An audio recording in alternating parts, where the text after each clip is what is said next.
makes sense. Daphne, you obviously have some experience of doing the 8 shows a week thing. I'm wondering if you could talk about the difference of doing the cinematic version of the musical, how much you guys actually managed to shape the performances different from being simply notes on the page. And if the three of you could talk about one of the most ecstatic moments of these films are when you have mass groups of people all celebrating all together at this time of COVID where we've all been so isolated. If we could just talk about the catharsis of just seeing after all this time, this explosion of energy and life on the streets of Washington Heights. So Daphne, you first, and then if everybody can comment on what it's like to have this release of this film.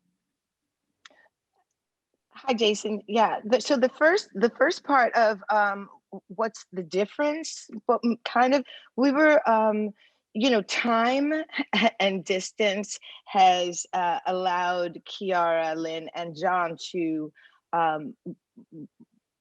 construct a film that it stands alone from the musical. So we had a lot of liberties. Kuka's character was introduced in the film. She was not in the play. So we and my relationship towards Carla is different. We are business partners as well as, life partners. Things are fleshed out with Sunny's role.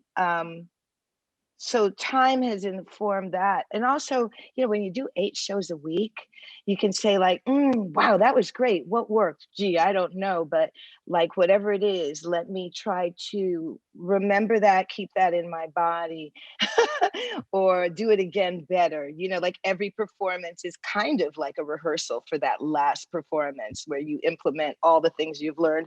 Hopefully, a film is, you better forget when they check the gate and move on. It's really good for your health to just move on with the shot because it's done, so do your best. Yeah. And my favorite part, saying that, of the film was doing Carnaval, because it was like go time. This was the day we were all there, with the exception of Abuela Claudia, who we were doing it was for her, so to speak. And yeah, it was a day we had been preparing for, for months, if not our entire lives. So, yeah. Right. And Greg and Dascha, if you could just talk about that sense of community on screen. Well, the hopes of, I feel that while we shot the movie, there was a community, it was a family, but the emotions, the experiences, that we had such a human connection with the idea of having a dream, right? Because it's a universal language that the movie speaks about. It's just not about being in the heights. It's a universal language of culture, of dreams, of resilience. And so for us, it was important that that was evoked through the screen onto the audience. And right now is not only after the year we've had, but I feel like it's just the right time for us to really celebrate and be joyous and to unite.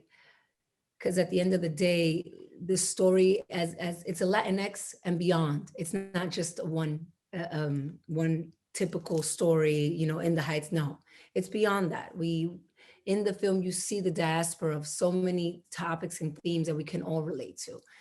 And that was present. I felt like in the moment where we rehearsed, where we did the scenes, when we did the takes, there was a lot of moments where we took a moment back and said, wow, this is powerful. Like what we're feeling here, whether it was rehearsal or at the moment of shooting, this means something. And it shows. I mean, if when it comes out, the hopes are that the audience enjoys it that much, but we see it in the trailer, we've seen it, we feel it. It's a movie that you feel. And Gregory, you miss swimming pools? Yeah, adding on to Dascha, I think, of course, we all really want the Latinx community to walk away feeling the authenticity on the screen and feeling represented and proud of their culture. But at the same time, we also just want everyone to walk away really feeling those main themes of the film, like home and community and dreaming, because those are all such universal ideas. Home, we are talking specifically about Washington Heights in New York City, but home is truthfully anywhere. It could be across the globe.